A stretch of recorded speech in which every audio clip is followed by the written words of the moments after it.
Welcome to Handmade Happenings. I'm Marissa, and today I am bringing you along for a busy morning in the kitchen. Now, it doesn't happen often because I'm not the primary cook in our household. That would be my mom. But every once in a while, some of my kitchen projects just kind of all happen at once, and that was the case today. So my first project was breakfast. I am making biscuits. The recipe is a new one for me. I will link it in the description. And the goal with this was to make really flaky layered biscuits. You know those ones that come in a can and you can kind of peel them apart layer by layer? Something similar to that, but hopefully better. So this recipe started out pretty standard as far as ingredients, although I do think it had more butter than I normally put into a recipe. The only difference that I did was because it called for buttermilk and we don't keep that on hand, I put in buttermilk powder with the dry ingredients and then just poured water in instead of milk for the liquid ingredients. And then the big difference here compared to most biscuit recipes that I've found is that when you go to roll out the dough, you roll it out and then cut it into pieces, stack those on top of each other, and then pat it back out. And you repeat that a couple of times. This creates the layers that you want in your final biscuits. And then after I think it's third time of doing that process, just pat them out and cut them into the size biscuits that you want. This recipe actually called for the dough to chill in the freezer while the oven heats up.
While the biscuits were in the oven, I went ahead and started on my next task, which was grinding wheat berries into flour. Now, normally when I do this, I fill one of these buckets that I use for storage, but I went ahead and filled two this time because I knew that I was probably going to use almost an entire container for my next project, which was baking bread. This is another new recipe. It was a maple sourdough whole wheat bread, which I will link in the description. It was pretty standard for a sourdough loaf, so I'm just mixing up all of the ingredients in the mixer, and then once it all came together into a ball, I let it continue to run just to knead it.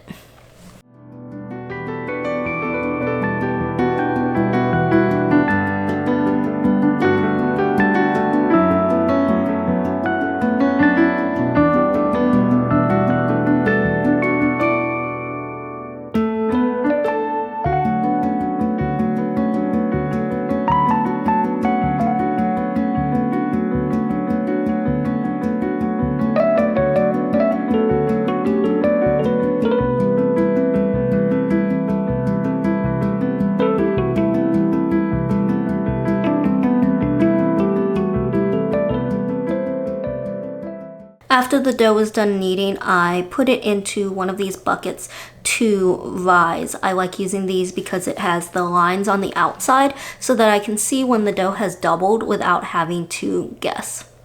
And then, because we had had a couple of cool days prior to this, I stuck the bucket in a warm corner of the kitchen next to the crock pot that Mom was using to cook dinner. Of course, this was completely unnecessary because that particular day the temperature had actually gone back up. And here are the biscuits coming out of the oven.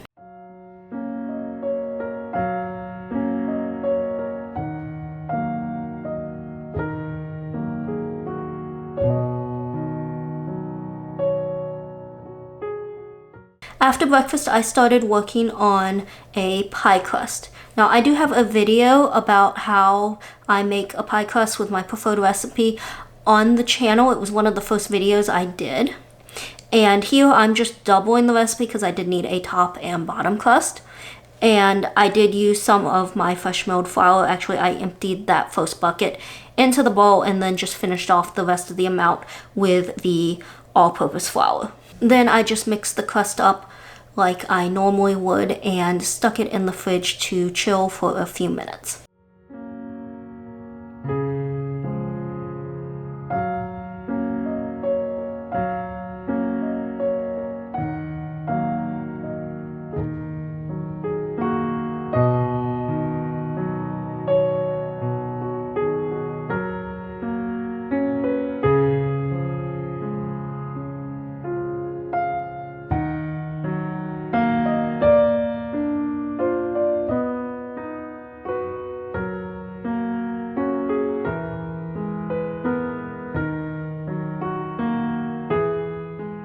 When I was rolling out the bottom crust, it did stick a little and get some holes.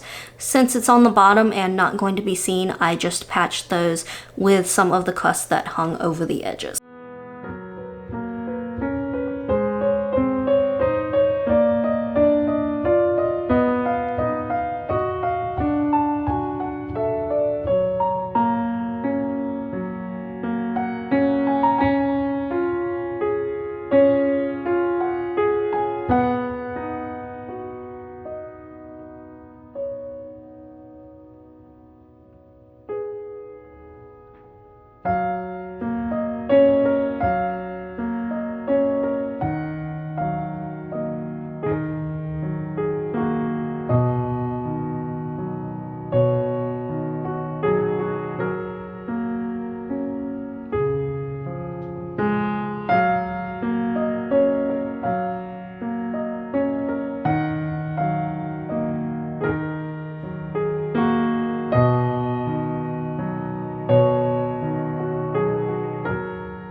And for the filling, it's basically just Mom's applesauce recipe, which I have a video of, and she had made it the day before, so I just dumped it in and then added a few pieces of butter on top.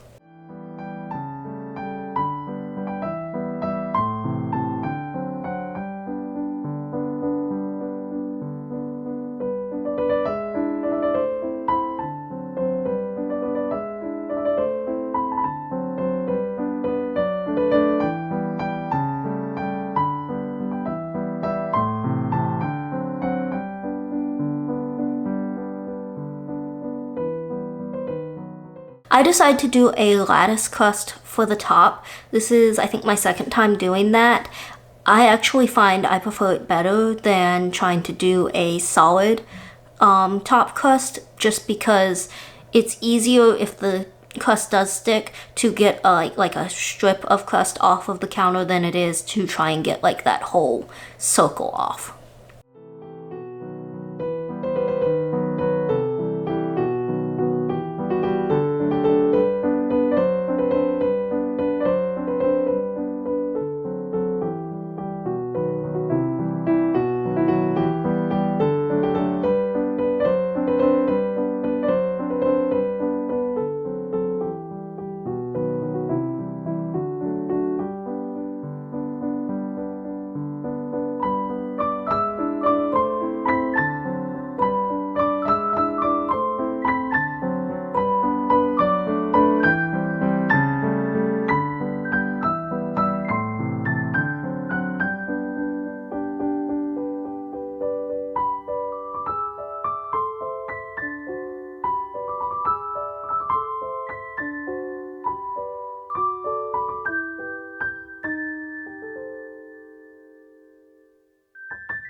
And then I just baked the pie in the oven at 350 degrees for 45 minutes. And I did lower the rack down to, I think it was like the third from the bottom, just so that top crust didn't get too dark. While the pie was baking, I went to work on my last project, which was making pasta for the next night's dinner. Now, I do have a video about how to make pasta by hand, but when I need it for more than just my lunch, I usually use a pasta machine. We have a Philips pasta maker, which is one where you just put the flour in and then you turn it on and pour the eggs and water in through a like spout, and it mixes it, and then it turns the other way and extrudes the pasta out the front, and then I just clip it off into the lengths that I want.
After the pie was done baking, it was time to go back to the bread. Because the temperature was warmer and then having the dough next to the crock pot, it actually doubled in 4 hours instead of the 8 that the recipe called for. I just dumped it out onto the counter, split it in half, and when the dough is that sticky, I might do a little shaping on it, but I don't do a lot before I just kind of scoop it up and stick it into the loaf pans. And I've never had a problem doing it that way. Like, it's never caused big bubbles in my bread or anything like that. So if the dough is really sticky, that's just what I do. And then it sat for another hour to rise again before I stuck it in the oven to bake.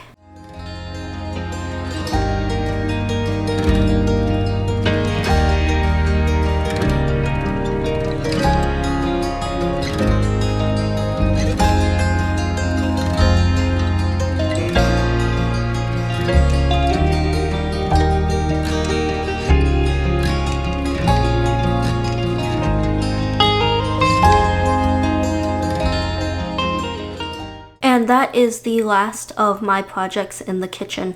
Thank you for watching. As I said before, I will leave all of the recipes and videos that I referenced in the description. And I hope you will join me next week for another handmade happening.